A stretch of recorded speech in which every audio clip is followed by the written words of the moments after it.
भागिन् कि कठै हुने पर्खाइ भई थाकिन् कि पुग्ने मन थियो हिजो अस्तिमा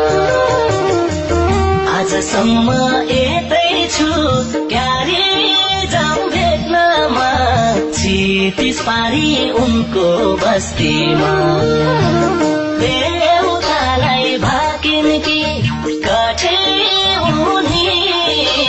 पर्खाइ भई थाकिन् कि पुग्ने मन थियो हिजो अस्तिमा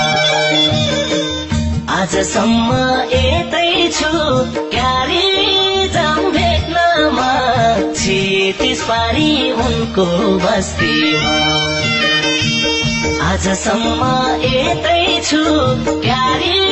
जाउँ भेट्नमा क्षितिज पारी उनको बस्तीमा